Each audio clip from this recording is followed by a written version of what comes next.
Well, it seems everyone survived the Olympics. And now we can all look forward with joy and happiness to this convention. In the meantime, we will work with the subject of the morning. We all have problems of disposition. And we love disposition very deeply. I remember that a friend came to me with many difficulties and admitted that they were extremely selfish and that might have something to do with it. But then they spoke right up and said, if it does, I have no intentions of changing. All I want to do is get rid of the consequences. This is human nature. And it is something we all have to face in ourselves and in others. We have to do the best we can to face the inconsistencies that lurk somewhere in the subconscious parts of ourselves. The purpose of philosophy primarily is to help individuals to overcome their own peculiarities. It is that the individual, if he knows enough and is sincere enough, will make the changes necessary to improve his own disposition.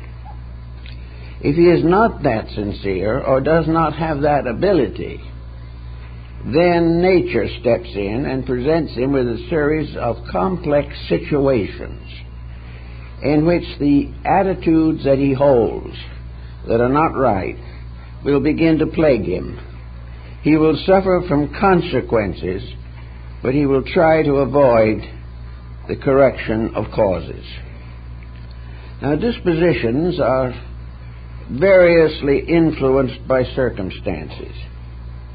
Most of the influences that affect disposition come from the outside. On the daily pattern of living, we are all upset and worried and frightened, and we are all trying desperately to succeed, even if it is at the expense of principles or each other. This counts for most of the compromises that we make. We gradually come to the conclusion that the integrities that we really believe in cannot be applied to the common problems of daily living.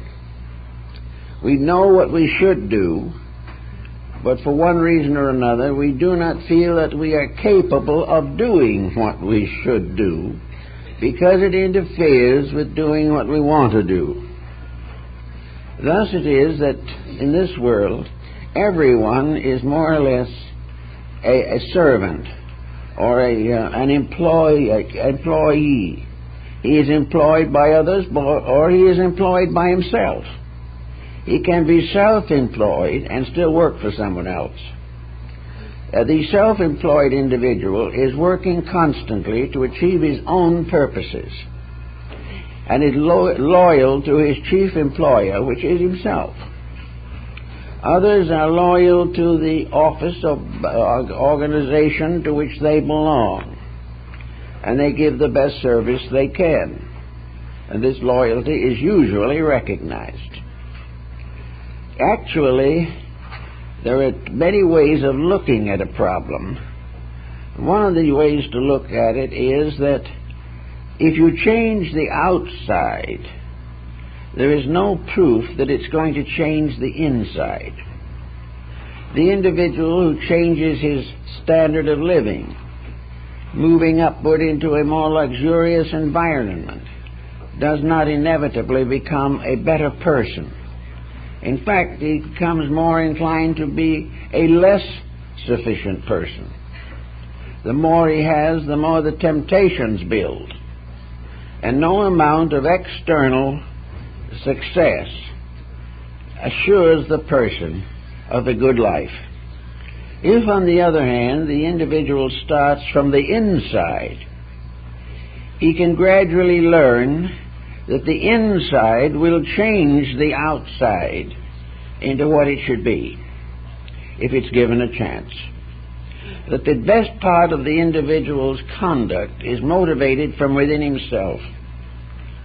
It may be for love of God, or love of country, or love of family, love of principles, service, love of the sick. All these are unselfish dedications which, coming from the inside, enrich the personal life, and also provide a motive or reason actually for existence. There is really no legitimate reason why we are here if we cannot think of anything except ourselves. So disposition is something that you can work with in children, but if you wait too long, you're almost always going to get into a complicated situation. You cannot spoil a child for the first 15 years of life and then have a well-adjusted child later.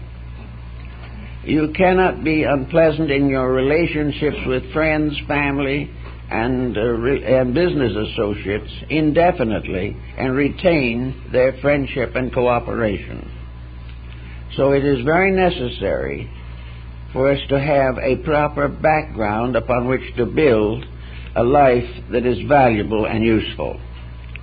Of course, in these days, we are much inclined to overlook the religious equation. We are more or less of the belief that you cannot apply religion to trade and industry, that the person cannot live according to the laws of God in a world dominated by the laws of men. To a measure, there may be some excuse for this attitude, but it is more or less of an excuse, basically. Because even in industry and business, integrities are important. And integrities are very important to the person himself and the development of his way of life. So I think we can say that basically a good business career, a good achievement in science, or in art and music, investment, banking, law, that all of these specialized fields require a religious factor to maintain their integrities. Remove religion as principles of integrity from any system of thought, and that system will deteriorate and die. Consequently, in human relationships, dispositions must finally come under the dominion of the golden rule. Dispositions must be constantly guided in ways of peace, of happiness, of sincerity. Dispositions must be taught to forgive, must be taught to rise above small personal grievances. All these things are partly possible through a constructive religious relationship with life. The individual who follows the Sermon on the Mount, or one of the dialogues of Buddha, and lives according to these rules, will be a good person. And this good person is not only more secure in this world, but faces the unknown future with a better hope. We must gradually weed out that part of our own nature which is destructive. We must get rid of the battlefield in ourselves if we expect to cure war in the world. It is impossible for the individual to break rules without this breakage spreading through society and making life impossible for other people. So in disposition, we start perhaps in an oriental mood. One of the beginnings of disposition may be to learn how to keep quiet. Because in quietude we give disposition an opportunity to relax. We also give a greater opportunity in meditation and thoughtfulness for character to assert itself over the passing moods of the moment. We cannot make valuable decisions that are really going to work unless we make them when we are in a state of peace. This is very, very necessary to us. Pythagoras warned parents that no parent should ever rebuke a child while the parent themselves is angry. It must be done from a standpoint of principles, and the parent must set the example of right attitude in efforts to correct or condition the attitudes of children. So here we come into a very simple problem, that people have lost the knack of being quiet. They have lost that Zen relaxation which always associates itself with a firm and balanced judgment. You cannot sit on one end of the scales and expect an honest judgment. You must relax from within yourself, and this must be done under a discipline. Every person, even a child in their early teens, should at least once a day have a period of 15 minutes of quietude. A quietude that is not interrupted by television. A quietude that is not interrupted by all kinds of social activities. A simple quietude of being in a state of relaxation, a state in which the person is ready and able to receive the subtle impressions that come from his own soul. If he is not still, the soul cannot speak to him. And if the soul cannot speak to him, he cannot know the Spirit. Therefore, to begin with, disposition is not something you fight. It is something you outgrow by the simple process of gaining control over attitudes that disturb your mental and emotional equilibrium. So in all problems, the old Christian family had prayer. They said grace at meal and were thankful for the food. They gave very special attention to the children. They read from the Bible. They went to church at least once a week.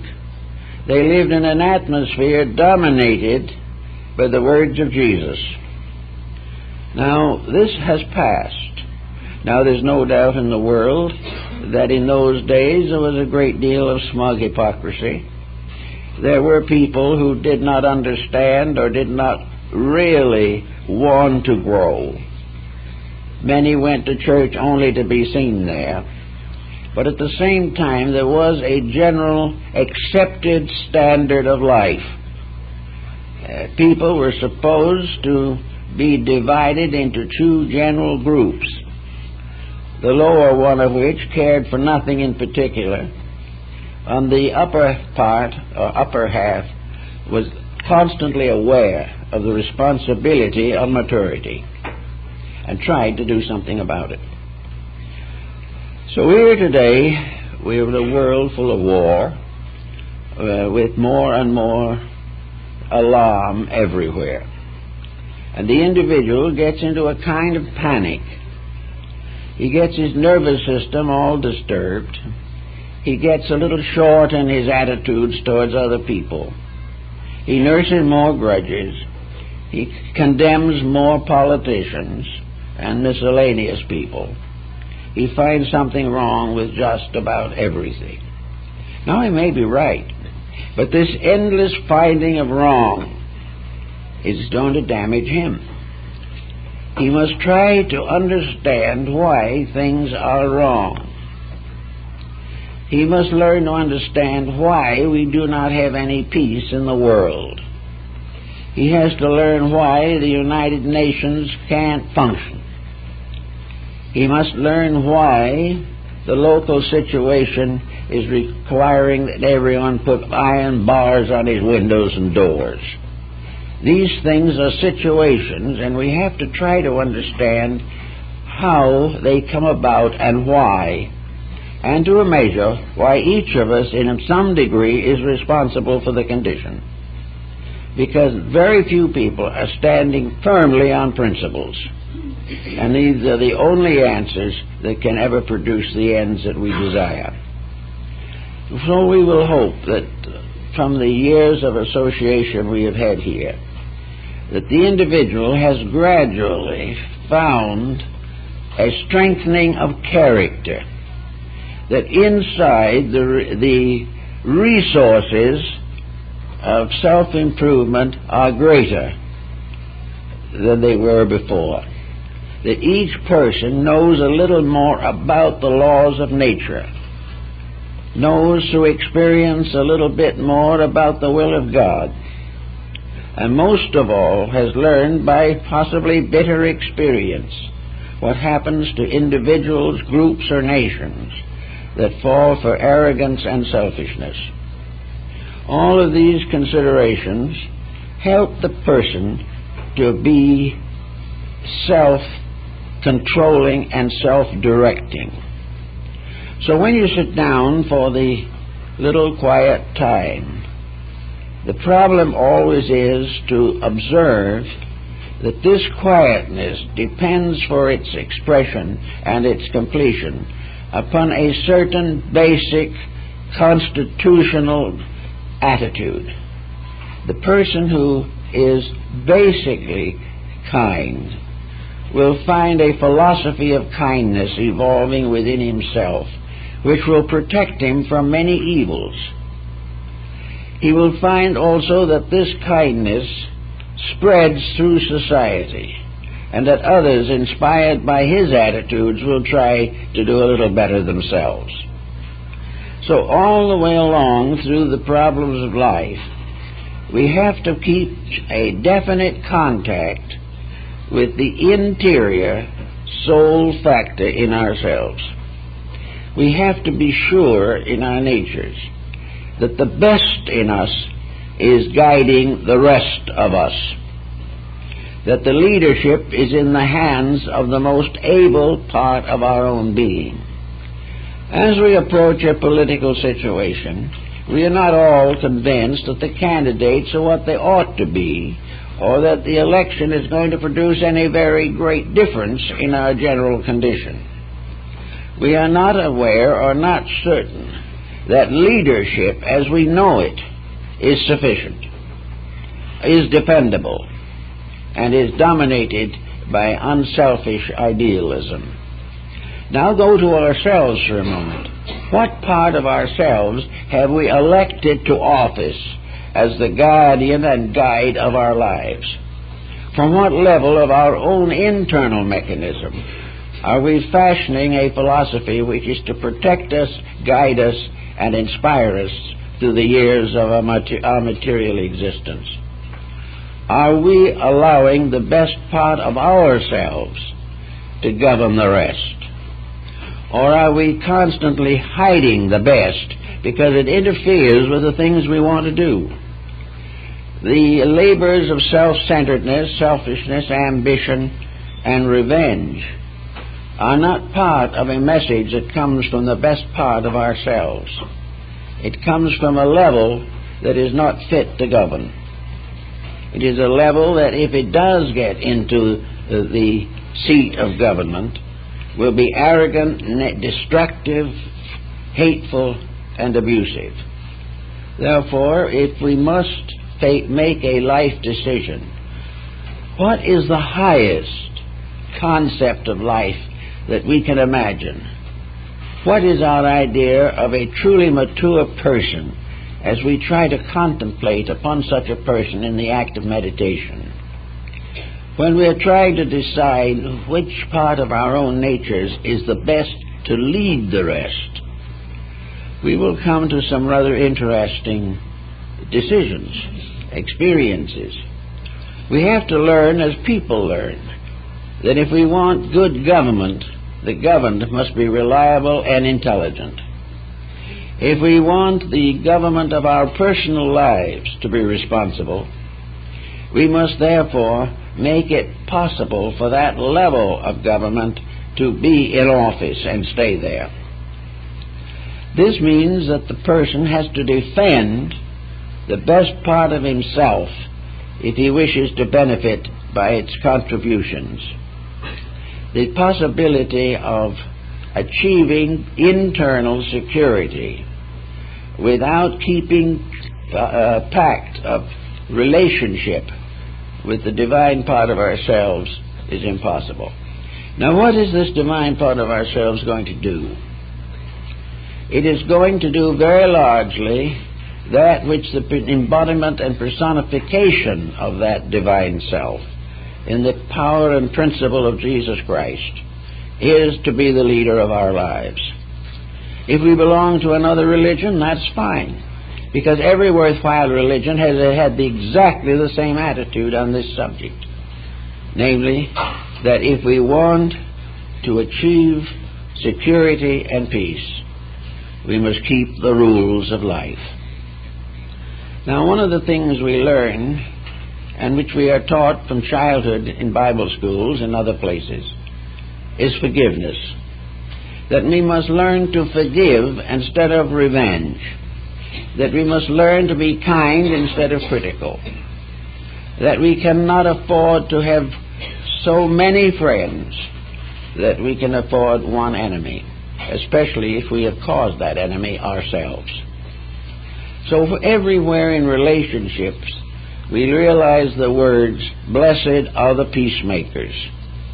That every one of us in every walk of life should try in every way that we can to keep the peace.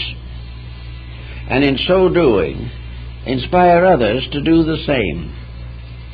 In the raising of children particularly, the keeping of the peace, the maintenance of a family relationship that is kindly, generous, sympathetic, this is the main success of a home. And without it, we don't have a home. Yet today, thousands, millions of homes are involved in constant conflicts over matters that should never have entered into the situation at all. So in meditation, we try to straighten out something.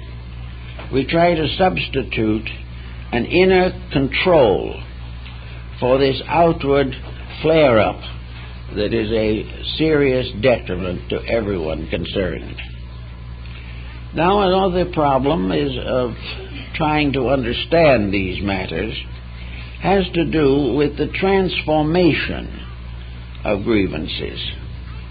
A grievance is something that an individual will nurse for the rest of their lives.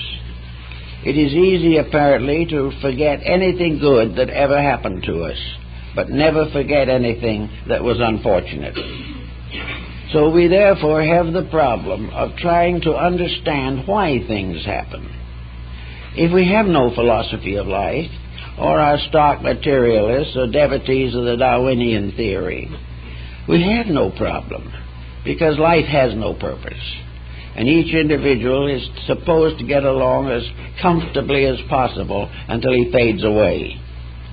But if by some chance we really believe that we are thoughtful, there is nothing to prevent thoughts from being tested. In the ancient mystery systems of Greece and Egypt and India, no one was permitted into the temples for initiatory rites until they had been thoroughly tested. And this is still true in esoteric Buddhism in Japan, China, and Korea, Tibet. The individual must prove an achievement of internal integrity. He cannot simply go in as an individual full of faults and wait for the religion to save him. He is not actually acceptable into any school of mysticism until he has already corrected the more obvious and tantalizing faults that he may suffer from. So in Egypt they were tested, and in Greece. And let us not think for a moment that these tests were superficial. These tests did not consist of a ritual in which the individual simply watched somebody else go through a ceremony. These tests were long, complicated, dangerous, and in many cases failure was almost inevitable. There was just that little spark of possibility that the individual would superimpose upon his common nature a higher nature long enough to pass the test. On many occasions, in Egypt particularly, those who took the initiations and did not pass them did not again appear in the world. They were not injured, but they became part of a great system that took care of the mortuary rites of the dead. There was nothing funny, foolish, or superficial about these rites. They were real. One Roman emperor who was good enough, apparently, to be given the opportunity was attacked by masked priests. Their purpose was to reveal to him the uselessness of violence. But he did not pass the test, and in his failure killed one of the priests by accident. Therefore, these were not just wordy rituals. You didn't pay $5 initiation fee or something, and all went well. You had to earn it. Now, those rites have more or less disappeared from our world. But instead of rites, we have riots. Instead of the rites in the temple, we have the riots in the marketplace. The whole world has suddenly become a sanctuary for the testing of human character. We are all faced with the same tests that were found in the caverns under Sais and Memphis. We are still being tested as to the integrities of our inner lives. And unless we pass the test, we have to continue to take the examinations until we do. But once we have transcended a weakness of character, once we have departed from our natural human emotions to contemplate the mystery of divine nature, we can do these things with considerable ease. It is not an impossible task. Let us therefore think of this world not just as a schoolroom, as Paracelsus termed it, but as a mystery temple, a place where individuals are tested. Now, one of the reasons why the old system faded away was because it became ever increasingly necessary for those leaders who invisibly guided humanity through its immediate infancy realized that sometime the child had to grow up, that it could not be protected forever by the presence of divine powers, that it could not depend upon angels and archangels and the seraphim to guide it through the mysteries of life. The child was growing up. It had to stand on its own feet. It had to make its own integrities. It had to prove its own strength. It had to go out and win a victory over the weaknesses which might still lurk within its composition. So the initiations today are in daily life. The family squabble, the business squabble, the professional jealousies, the corruption of office, all these things are problems that the individual has to correct. And everyone in all walks of life who is breaking the law must take the consequences. Now, most people are beginning to be rather aware of these consequences. We are beginning to recognize that we are not living the way we should. And we are also beginning to realize that, at least in part, it's our own fault, and not the fault of some mysterious over-political structure that is going to take care of us. We are each of us dependent upon our own integrities. So if we view this life we live as a test of character, we know when we win it, and we know when we lose it, and we also know when we try to avoid it. We find that avoidance is nothing. It helps no way. Whatever it was we tried to avoid is still sitting on our doorstep later. We must achieve certain things, and it must be the victory of character over disposition. It is not possible for the individual to continually function in a weather of changing attitudes. He has got to begin to strengthen his purposes, strengthen his life, and make himself a useful instrument in a plan. Now, if this was, as some people still believe, if this was the only chance we have to live, if this is the only life we will ever have, and is the only one we ever have had, it might be a little different. But we have to recognize the fact that what we accomplish now, if it is right, contributes to permanent growth.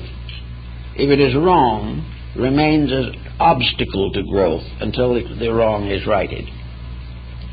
So it is very important, as it was in the ancient days, for the individual to enter the temple with a full realization of integrity. In the Eleusinian mysteries in Greece, the initiation of a candidate was the final statement that that person was right. The temple turned down the rich and the powerful.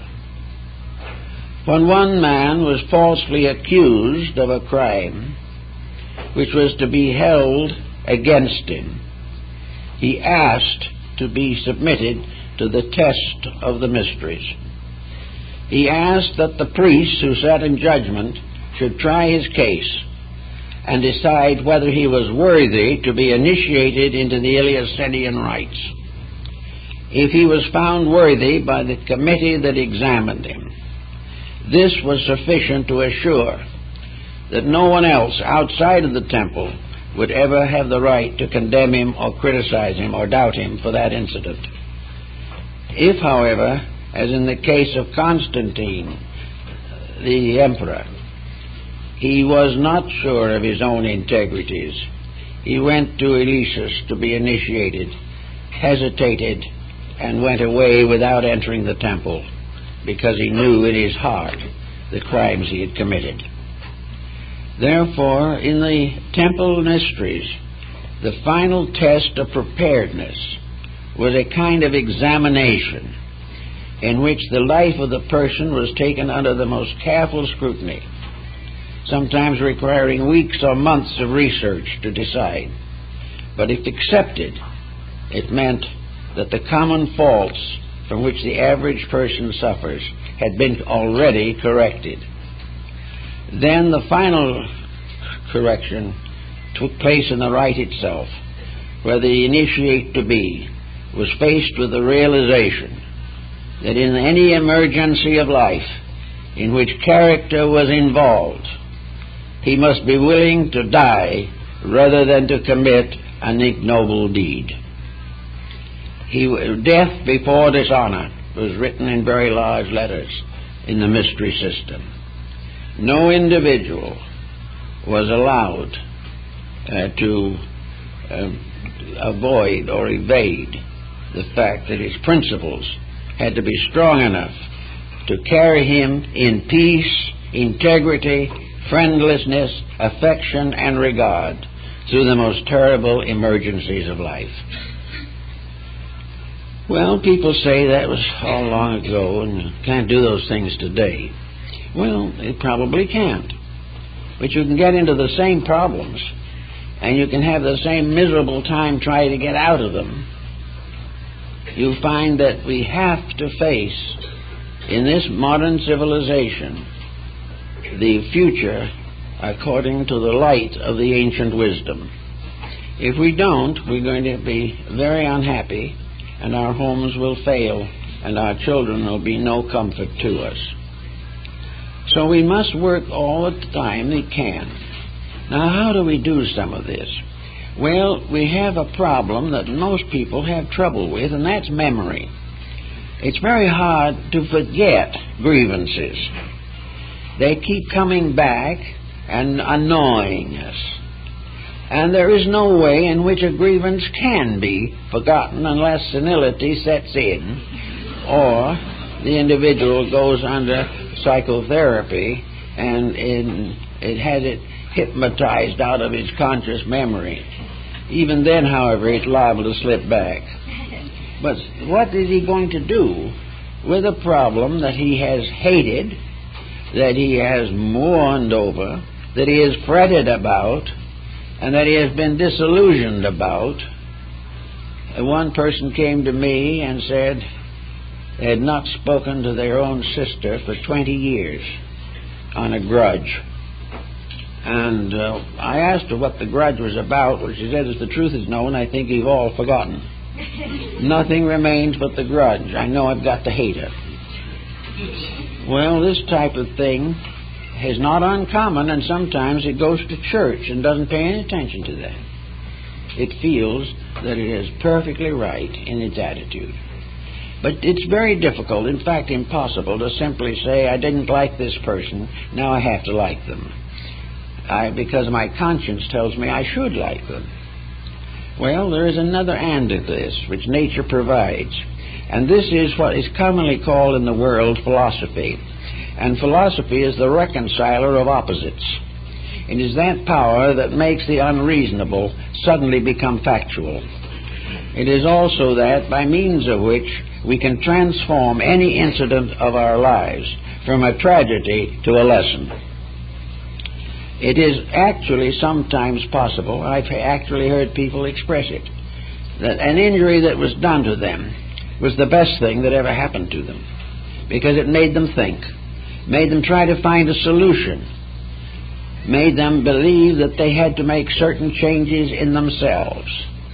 A man was a heavy drinker, and he carried it like a gentleman for a long time. Then one day he had a serious fight and brutally beat up his own wife. This suddenly he woke up. So this incident, which was a terrible incident, and one that was very hard for the wife to survive, was the end of the grievance nature in himself. He stopped drinking, he realized what had happened, and set his life to self-improvement, which ended ultimately in a better condition for all concerned.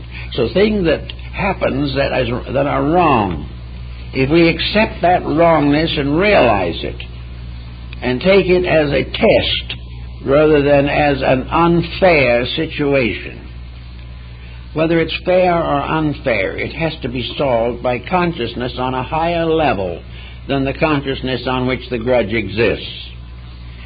We can't settle it or destroy the grudge on its own level. We have to rise above it. We have to see that there is a lesson behind every disaster. There is a great principle involved in every catastrophe. It's hard to realize this, and sometimes our human judgments do fail. We can't quite handle it.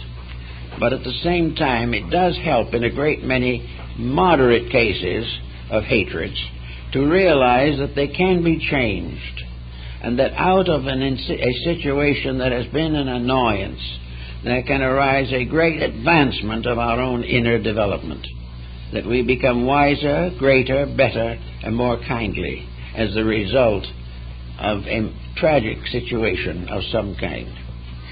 While Pythagoras was teaching at Crotona, he had among his disciples one young man who was what we would call today slow of learning. He never seemed to catch on to anything correctly. He misunderstood, and he tried desperately hard, but he couldn't understand or take on the heavy elements of a philosophical discipline. And finally one day Pythagoras became so annoyed at him that he made a sharp rebuke of his stupidity. The boy reached into his girdle, took out a dagger, and killed himself in the presence of Pythagoras. Pythagoras took the oath on the body of the boy that never again while he lived would he criticize any living thing. Now these are lessons which are part of the old mystery system, things that we have to learn the hard way, but the learning of them is a great benefit. And as we become less and less addicted to defense of unworthy causes, we have more energy, we have more vitality, we are able to accomplish more. There is nothing that drops into us into neurasthenia more easily than a constantly negative attitude on something. Criticism ends in a definite psychosis, and it becomes chronic, and it will gradually result in early senility of the involved person. It is a waste of energy. The only use of energy that is not a waste is kindness. Otherwise, it is a loss for all concerned. Out of kindness comes all the good that we can do for ourselves and each other. So the problem of getting around this business of dispositions is to recognize the disposition not as a disaster but as a challenge. And also, for once and for all, get over the idea that our disposition has been adversely affected by other people. Other people can do what they can to make us uncomfortable sometimes, but they cannot reach us if we are solidly established in principles within ourselves. We can take whatever they say and take it in kindness. Or we can take the losses that they bring, or the cruelties which they circulate, with the realization that the only answer is, as Edwin Markham pointed out, the only answer to the cruelty of another is simple love. The other person may reject it, but that is the only emotion we can afford for ourselves. Otherwise, we get into the same problem, and there's nothing more miserable than the circumstance of people all to blame worrying about their problems. Now, if in the devotional theories of antiquity and of the Orient today, the religious life, the life of discipline, has to have certain symbols. If we want to live better, think better, and be better, it becomes necessary for us to begin doing better things. We have to give expression to the part of us that we really want to use. The individual with all the resolution in the world to be kindly doesn't have the full fulfillment of this resolution until he is kind to something or for someone. Therefore, the individual must begin to manifest in daily life the symptoms of the things that he should be doing. Now, a great deal of unhappiness, misery, and conflict comes from people who are actually not using faculties and allowing them to more or less decay. The individual who does not have a well-planned program of constructive activity is apt to fall back into destructive attitudes. We have to have a daily outlet, a constant outlet for something that satisfies the inner life. Now, of course, we have a number of possible selections. One of the most interesting and improving probably is art. Art is a magnificent way of expressing beauty, and all that is noble in man's nature is beauty. And the beauty is one of the three primary aspects of deity. Everything that deity creates is beautiful in itself. The universe is beautiful. The flower is beautiful. Strange creatures that we do not understand are still beautiful also. And the world that we can create is one of beauty. And we can express our love of deity by serving beauty and producing beautiful things. Beauty, therefore, has a redeeming factor. Plotinus, in his essay on the beautiful, points this out very clearly, that next to the very breath of divinity, the presence of beauty is a benediction, that it is something that should always be thought about and cultivated. Therefore, every individual should variously attempt to beautify his life, his mind, his emotions, his home, and whatever elements come under his control. The neglect of beauty, the neglect of self-respect for order, symmetry, pattern, all these things disintegrate our integrities or reduce them. And once we have begun to slip into negatives, we can slide very easily the rest of the way. So one thing we must do is to find ways of expressing the new emotions and feelings that we have developed. If we want to do something, if we really love humanity, we will go out and help someone. We won't just simply do the same old things we've always done and feel that the attitude is sufficient. It is not.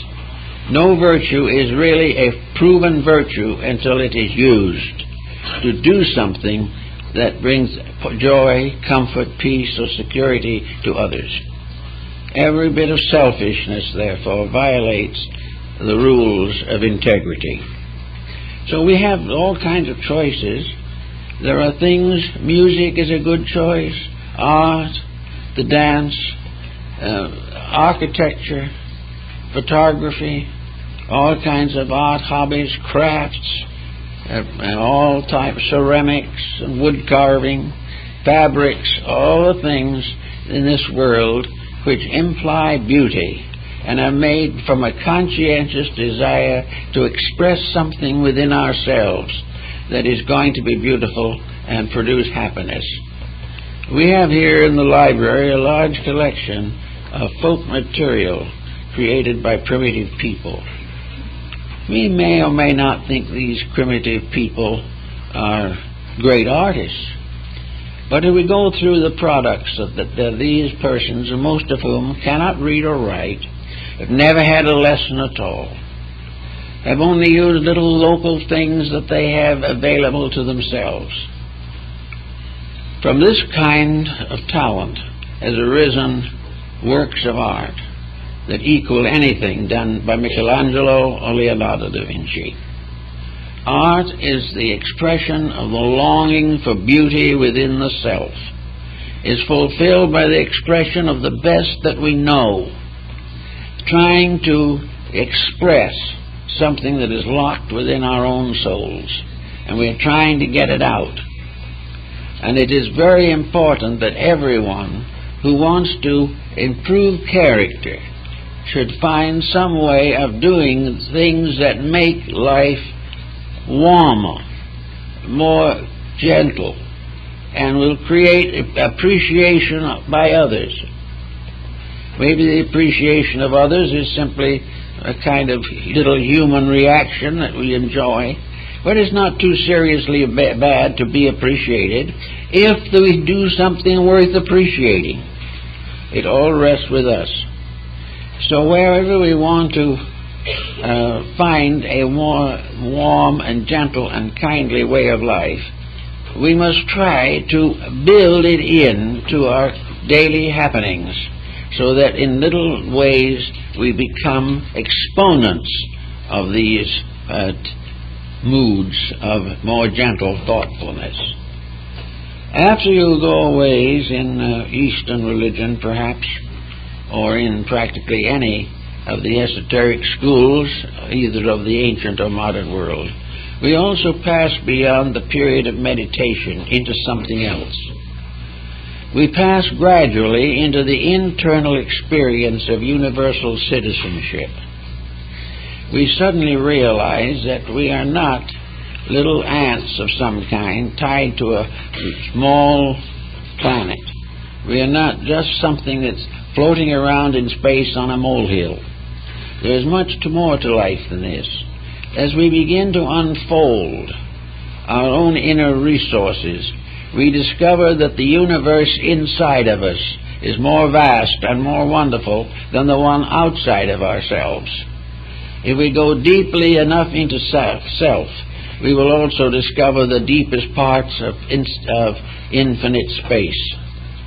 Within the individual is a great universal mystery, a mystery that we were created to solve, a way of life which we must find and live with to fulfill our destiny.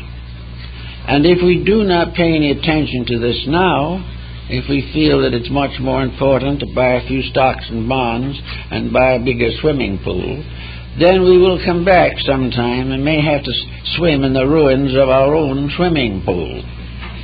Actually, this tremendous universal experience is something. It suddenly reminds us that we are part of a divine purpose, that each of us was predestined and foreordained to a ministry of universal redemption. We are here to do things. We are here to make the world more beautiful. We are here to prove that love is real and that it is not subject to all kinds of temptations and ulterior motives. We are here to become harmless, and in being harmless, gain the greatest possible strength, the strength of infinite virtue. So we have to try to get this idea of citizenship into our system. If we decide or resolve that we can't change ourselves in this life, then we have to recognize the fact that what we cannot do will be done to us. We will change. If we have to pass through the grave and into another embodiment in order to change, that is the way it will be. But change we will. And sometimes a new life is a new chance to get away for a while from all of the mistakes we made in the past. But the fact that we get away from them doesn't mean we've cured them. So our new embodiment is burdened with a lot of unfinished business.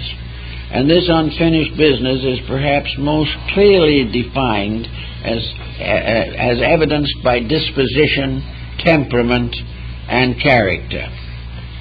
That basic something in ourselves that seems to move us in one direction or another is actually, in large part, that voice of unfinished business which we have brought forward from the past. Now, we've brought forward a lot of nice things, too. We've not come down through the hundreds of embodiments that lead to the present time without accomplishing something. There are a great many very gross failures that we have corrected. There are nice things that we have done which are not forgotten by time or space. There are all kinds of new opportunities, and we bring to each embodiment the mellowed experience of previous life. The incidents we have forgotten, but the rules that have been kept and broken we remember. And these rules we either keep or break again. So each person who really wants to get somewhere must realize that that temper fit, which may be gone in a couple of hours, is a little scar in the substance of character. It is simply something that shouldn't be there. And if this is allowed to develop into a tendency to have these moods whenever it seems convenient, that little scar becomes a deep wound, and the inner life of the individual is not going to forget it. The inner life is scarred by habits and practices which have been allowed to accumulate without correction. So we come into the world, and from the time we are 2 years old, we are fretful. We are not a particularly pleasant or happy baby. And as soon as we get a little older, we discover that with a tantrum we can get what we want. And we've learned that from the past. And we have forgotten, however, what the temper fit did to us. We have forgotten the misery that is caused, the tragedy that it brought into previous lives. All that came forward this time is the uncorrected tendency to it. That impulse to do it again. That impulse to do as we please at the expense of others. And this, if it's allowed to grow, will gradually infect the life as it infected the one before. Perhaps the parents come into this a little bit. We help to pay for our own mistakes by helping to other people who get into the problem of making mistakes themselves. A wise, thoughtful, and fully responsible parent, seeing dispositional peculiarities that are adverse to a good and happy life, can always start in and work with it a little bit. Try to find out how to handle it. Try to present the child with new incentives to get over these indulgences in childish feudings and so on. Maybe the parent can't do it, but there's a good chance they can if they start early enough. But if the parent goes merrily on its way and never pays any attention to the children until they're 16 or 18 years old and suddenly wakes up and finds he's got delinquents, this is karma. This is the fact of life. And somewhere in the world we have to learn that all of the things that come as responsibilities must be met in full, or we will have to pay again. So every attitude in the person's character and disposition which is contrary to intelligent, dedicated growth, and contrary to the improvement of the entire life cycle, will ultimately be the source of grief or distress to us in our later days. We cannot escape these things. They're there, and they will haunt us unless we correct them. Now, this may make life look awfully heavy. It's not nice to think that we go to school all the time. Well, it depends a lot on what the school is. It is said that before he made a slight mistake, Adam attended in the school of the angels, and that when he wasn't a very apt pupil, he caused difficulties to all concerned. But actually, nature's education is not hard. It is not a brutal thing. It is not something which says, "Thou shalt not," forever. Nature's way of educating us is to give us a beautiful world in which to live. Nice people to get along with if we are reasonably patient. Opportunities for all kinds of constructive experiences. Abilities to develop talents and resources within ourselves. The right to choose to grow. The right to grow like the flower in the field naturally, because it is its nature to grow. It is the nature of the human being to grow. It is the nature of the human being, like the flower, to be beautiful. It is the nature of the human being to be kind and generous and thoughtful. All these things are part of the beauty of life, not some hard rule in which we are going to be punished if we do wrong. The more thought is, we will be rewarded if we do right. And if we have troubles, it's because we have caused them, not because nature has wished them upon us. It is because we have not chosen to be happy in a world in which happiness is possible.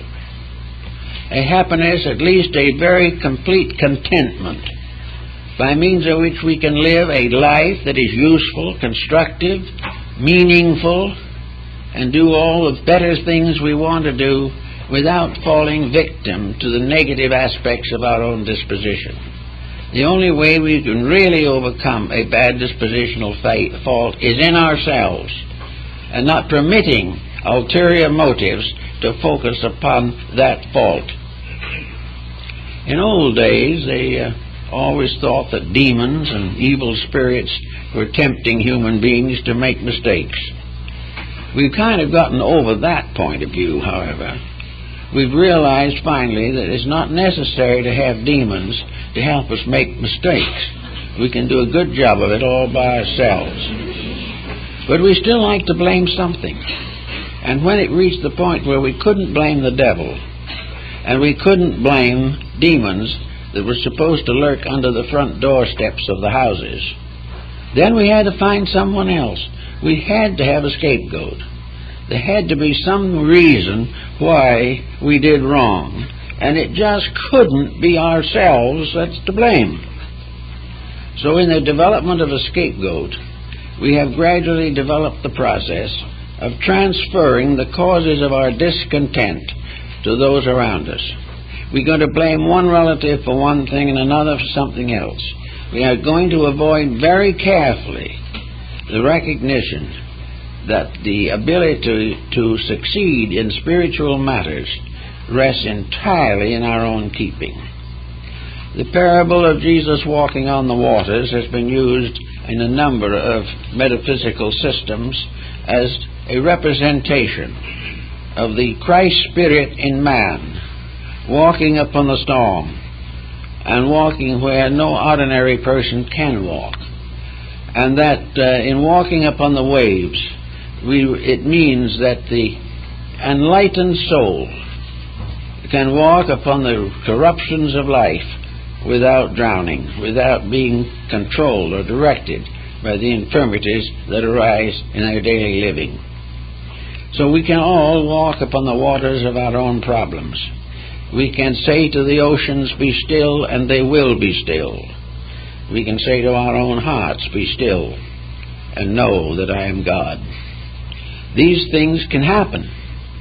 Until they happen, we're all going to be in trouble. And it's too bad if we can't grow enough to make sure that we get rid of most of our troubles in this life, at least. Maybe there was an old saying that was quite prevalent in India and among some of the schools that originated in India, that when the individual really was determined to do right, all his old bad karma was dumped on him at once. Because it seems that no one puts the rocks in the way of someone who isn't going anywhere. But the moment you go somewhere, you have to use resources that have strength behind them. If you want to suffer, you can stay just as you are and enjoy it if you can. And some do. But if you want to grow, you're going to be forced to face issues that you have previously carefully avoided. You are going to have to do things that you really did not want to do. So it is an idea that the moment you make a dedication, your troubles increase. This is not true. Dedication never caused a problem. But dedication can come into complex relationships with big problems that you yourself have already caused. So if you want to grow, you have to have growing pain of some kind. Every child has it. They go through nervous tensions and all kinds of things trying to grow up. When we want to grow from a modern, present, immature level of life and thinking to a higher one, we have to face challenge. We have to discover that there is in ourselves something that doesn't seem to want to grow, that it wants to live its own peaceful life.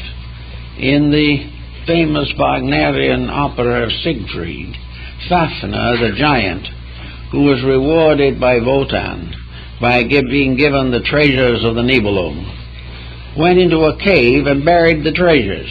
And then Fafner, the giant, changed himself into a dragon and went to sleep at the entrance to the cave to guard his treasure forever. When Siegfried came along, the hero, to challenge this and to force the reluctant dragon to give up the treasures, the sleepy dragon just said, "Let me sleep, let me sleep."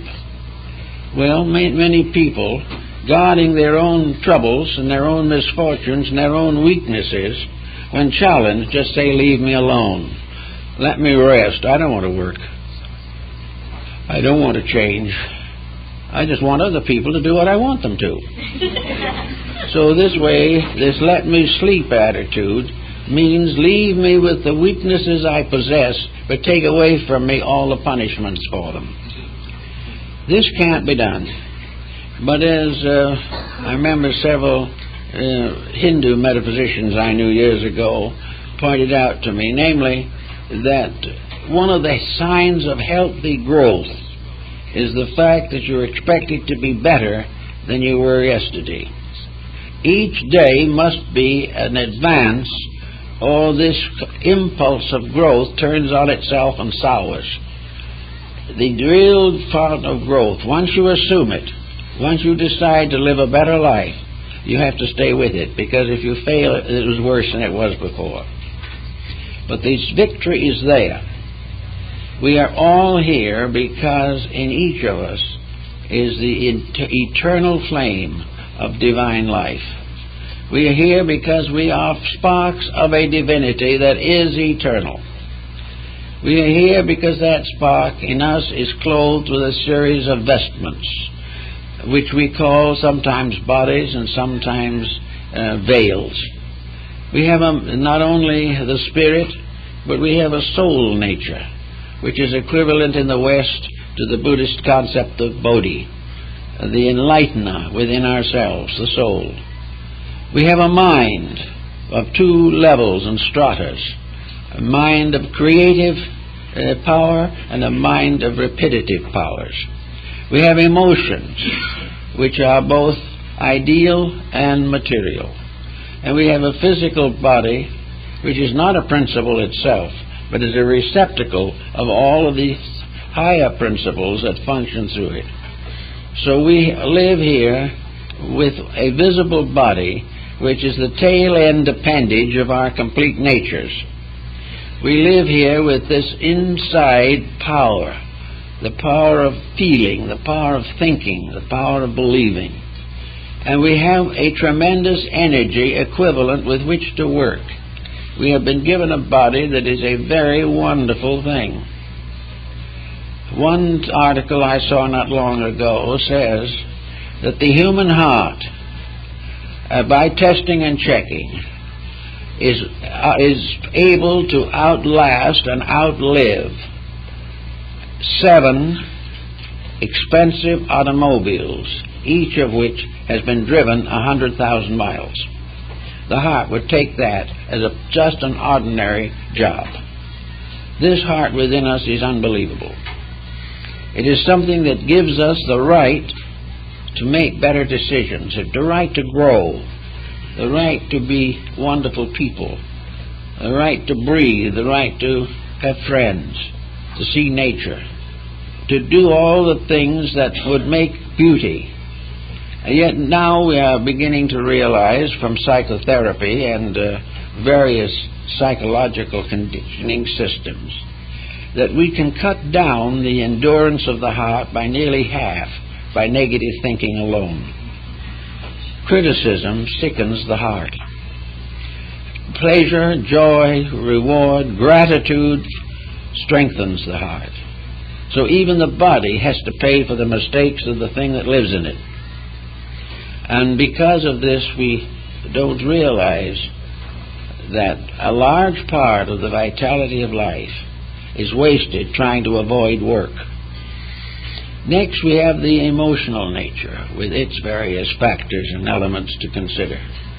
We have emotions that run all the way from idealistic spiritual convictions to the most corporeal passions and fears and hates. The emotional nature is also, however, a beautiful thing in itself, and it carries the karma very largely that results from the failure of the power that lives in that body. So the emotions, if they're allowed to run without control, end in all sorts of extravagances and luxuriousness. It becomes a problem in which the person finally kills themselves with their own luxuries. We read in the papers every day of some wealthy person who passes out in his 50s from exhaustion.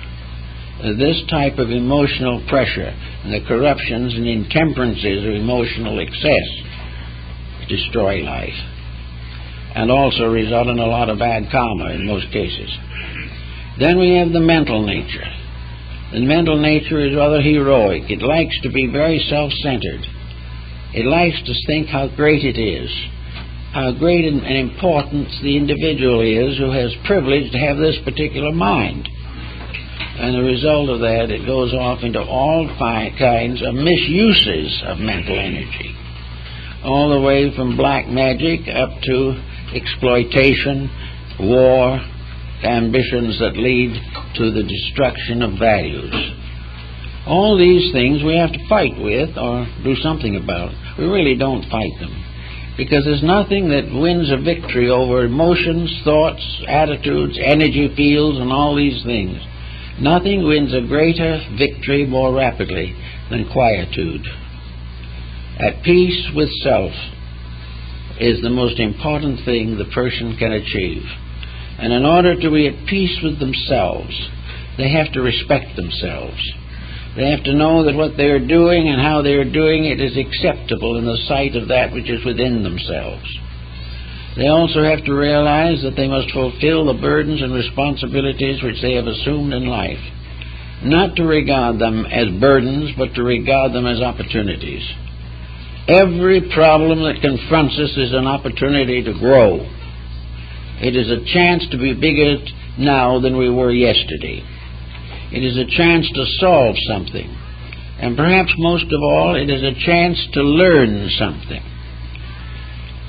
When Francis Bacon, as the principal exponent and founder of the modern scientific approach to knowledge, pointed out on one occasion that there are 3 or 4 ways in which knowledge can be accumulated. And the most important of these is experience.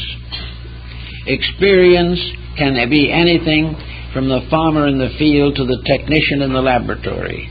Experience is the privilege of knowing for certainty that various causes have inevitable effects. Experiences tell us what we can do and what we cannot do. And all of the great scriptures of the world were based upon the experiences of prehistoric human beings, or perhaps visitors from larger and more friendly worlds. But experience is the great teacher. Experience will tell us when our stomachs are not being treated properly. Experience will tell us when we offend our children. Experience will tell us when we vote for the wrong candidate. Of course, this is a little intangible because they don't always have a candidate worth voting for. But we do the best we can. This is one of the intangible uncertainties that Bacon, I think, would probably say requires laboratory research. That is, they must keep on experimenting until they find out that which is good. But in all ways, we have ways of growing and learning, and we do have ways of getting away from the parts of ourselves that we can't get along with very well. We can get our minds off of ourselves. The individual who is all wrapped up in himself has been described as a very small package, and that's what he is.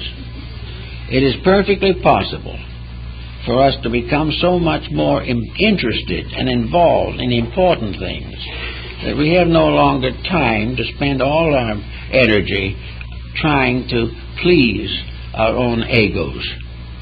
It's not necessary for us to just go along doing things that don't mean much, but there's always ways in which we can learn to make better use of the powers that we have. We can get our minds off of ourselves by involving our minds in educational projects. Now, in education, there's a little question as to what constitutes education. We're not entirely sold on educators at the moment. I remember noting in a paper, I don't remember where, and I'm not going to be quoted, but the substance is good just the same, that a certain university professor wrote a textbook for his class, and the work had so much profanity and pornography in it that it was not fit to be published. Now, this is something in education. But we do know there are certain forms of education that can always have a certain utility. Any education that brings people together is important. And one of these is language.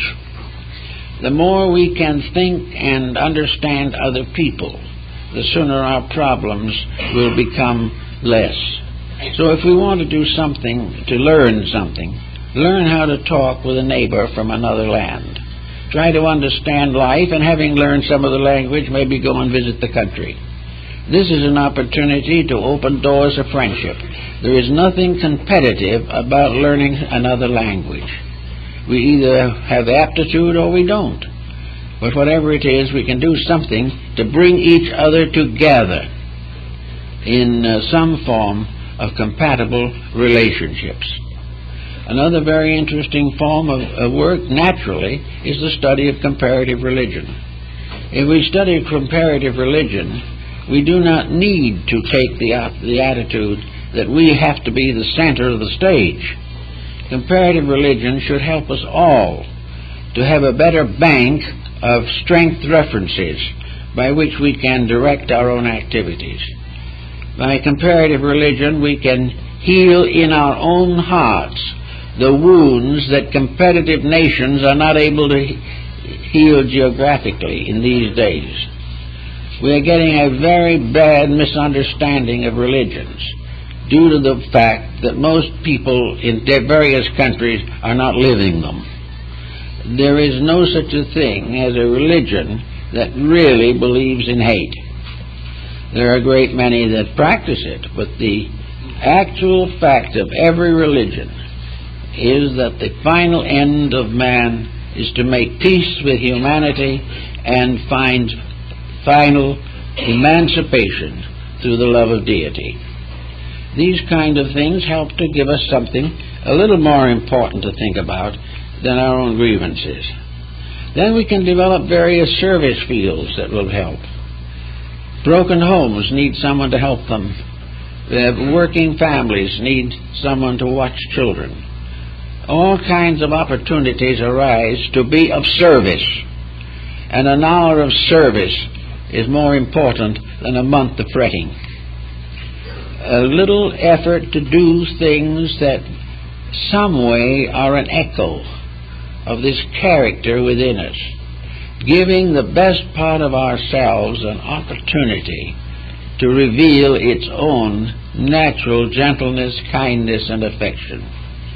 If we can do some of these things, life will be a lot easier for all concerned. And if enough people do these types of things, there'll be no more wars.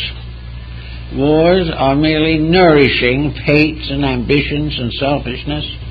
Wars are built up by false values which are negative and produce nothing that is any good.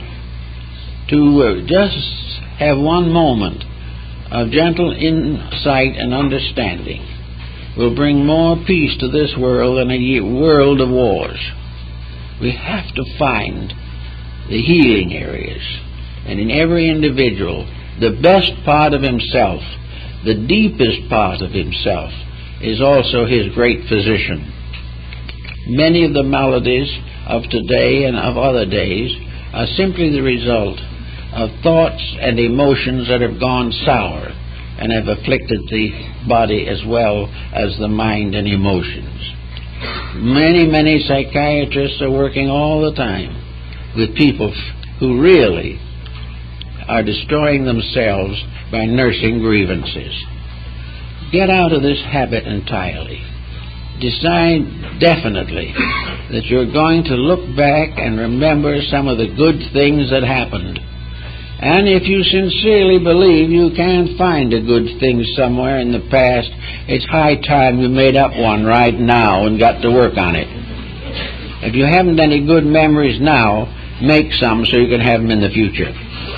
But get rid entirely, as much as humanly possible, of every negative attitude, and get rid of trying to pass on responsibilities to other people. You will find other people will be more friendly, and you will like them better if you don't keep on accusing them of being responsible for your faults. That's liable to prove unpleasant to the individual you are accusing. Keep these things straight, and most of all, start out by forgiving your enemies, being sincere to your friendships, and to live as far as possible, mentally, emotionally, and physically, without ulterior motives, dedicated to the fact that we're here to learn, to love, and to live. And by following these rules, we'll do pretty well in this world, in spite of the troubles that we find around us. Well, thank you very much, folks. That's all for today.